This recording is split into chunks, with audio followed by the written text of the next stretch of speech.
Hello guys, आज आपण बघणार आहोत मराठी व्याकरण प्रश्नसंच 12. या अगोदरच्या व्हिडिओमध्ये आपण बघितला होता मराठी व्याकरणाचा प्रश्नसंच 11. सुरुवात करूया आपल्या मराठी व्याकरण प्रश्नसंच 12ला. प्रश्न क्रमांक 1. वारंवार वाईट घडत असेल तर दुःख सहन करण्याची सवय जडते. या अर्थाची म्हण सांगा. उत्तर: रोज मरे त्याला कोण रडे. वारंवार वाईट घडत असेल तर दुःख सहन करण्याची सवय जडते. या अर्थाची म्हण आहे रोज मरे त्याला कोण रडे. प्रश्न क्रमांक 2. तो रोज व्यायाम करत असेल हे कोणत्या काळाचे वाक्य आहे. उत्तर: रीतिभूतकाळ. तो रोज व्यायाम करत असेल हे एक रीतिभूतकाळ काळाचे वाक्य आहे. प्रश्न क्रमांक 3. अण्णा, अप्पा, अक्का, ताई हे शब्द मराठीत कोणत्या भाषेतून आलेत. उत्तर: कानडी. अण्णा, अप्पा, अक्का आणि ताई हे शब्द कानडी भाषेतून आलेले आहेत. प्रश्न क्रमांक 4. म्हणीसाठी विरुद्धार्थी म्हण ओळखा. झाडाला लागले कानवले अन आडाला लागले गुडवणी. उत्तर: हा सूर्य हा जयद्रुथ. म्हणीसाठी विरुद्ध म्हण ओळखा. झाडाला लागले कानवले अन आडाला लागले गुडवणी या म्हणीचा विरुद्धार्थी म्हण आहे हा सूर्य हा जयद्रुथ. प्रश्न क्रमांक 5. अर्ज हा शब्द मराठीत कोणत्या भाषेतून आला आहे. उत्तर: अरबी. अर्ज हा शब्द मराठीत अरबी भाषेतून आला आहे. प्रश्न क्रमांक 6. गोड या शब्दाचे भाववाचक नाम कोणते. उत्तर: गोडवा. गोड या शब्दाचे भाववाचक नाम आहे गोडवा. प्रश्न क्रमांक 7. आपली पाठ आपल्यास दिसत नाही या वाक्यातील ध्वन्यार्थ ओळखा. उत्तर: स्वतःचे दोष स्वतःलाच दिसत नाही. प्रश्न क्रमांक 8. नवलाई, गारवा, मित्रत्व, शहाणपणा, देवत्व ही नामाच्या कोणत्या प्रकारात येतात.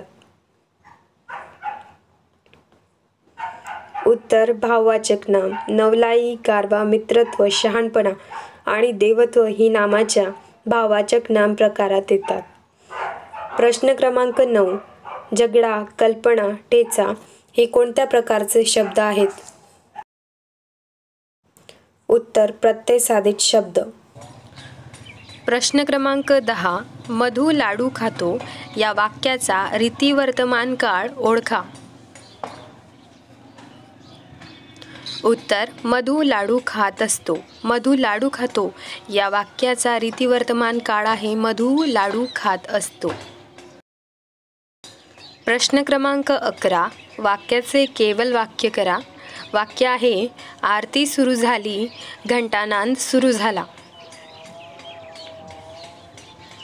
उत्तर: आरती सुरू झाल्यावर घंटानाद सुरू झाला. वाक्याचे केवल वाक्यात रूपांतर झालेले आहेत आरती सुरू झाल्यावर घंटानाद सुरू झाला. प्रश्न क्रमांक 12. गोरगरिबांचे रक्त शोषणाऱ्या या समाजातील जडबा ठेचून काढल्याच पाहिजे या वाक्यातील शब्दशक्ती ओळखा. उत्तर: व्यंग्यार्थ. या वाक्याची शब्दशक्ती आहे व्यंग्यार्थ. प्रश्न क्रमांक 13. जर 2 किंवा अधिक केवल वाक्य प्रधानत्व बोधक अव्ययांनी जोडली तर कोणते वाक्य तयार होते. उत्तर: संयुक्त. जर 2 किंवा अधिक केवल वाक्य प्रधानत्व बोधक अव्ययांनी जोडली तर संयुक्त वाक्य तयार होते. प्रश्न क्रमांक 14. बाजरी, वांगे, ढेकूण, चिमणी हे कोणते शब्द आहेत. उत्तर: देशी शब्द. बाजरी, वांगे, ढेकूण, चिमणी हे देशी शब्द आहेत. प्रश्न क्रमांक 15. वाक्यातील आधारपूरक विधेयपूरक ओळखा. हा रस्ता मोठ्या रस्त्याला मिळतो. उत्तर: मोठ्या रस्त्याला. वाक्यातील आधारपूरक आणि विधेयपूरक आहे मोठ्या रस्त्याला. प्रश्न क्रमांक 16. घमेले, पायरी, लोणचे हे शब्द कोणते. उत्तर पोर्तुगीज. घमेले, पायरी, लोणचे हे शब्द पोर्तुगीज शब्द आहेत. प्रश्न क्रमांक 17. सोने होणे या वाक्प्रचाराचा अर्थ कोणता? उत्तर सार्थक होणे. सोने होणेच म्हणजे सार्थक होणे. प्रश्न क्रमांक 18. जीव गलबलणे या वाक्प्रचाराचा अर्थ सांगा.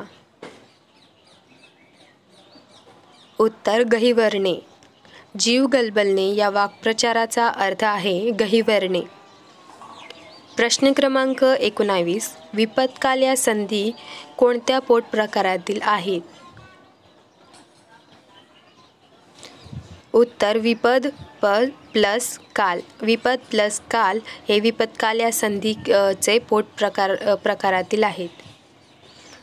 प्रश्न क्रमांक 20. हसू, हसता, हसताना हे शब्द कोणत्या प्रकारचे आहेत? उत्तर धातू साधित क्रियाविशेषण. हसू, हसता, हसताना हे शब्द धातू साधित क्रियाविशेषण प्रकारचे आहेत. प्रश्न क्रमांक 21. कापूस, कामगार, जाहीर हे शब्दांचा प्रकार कोणता? उत्तर परभाषी शब्द. कापूस, कामगार, जाहीर हे परभाषी शब्द आहेत. प्रश्न क्रमांक 22.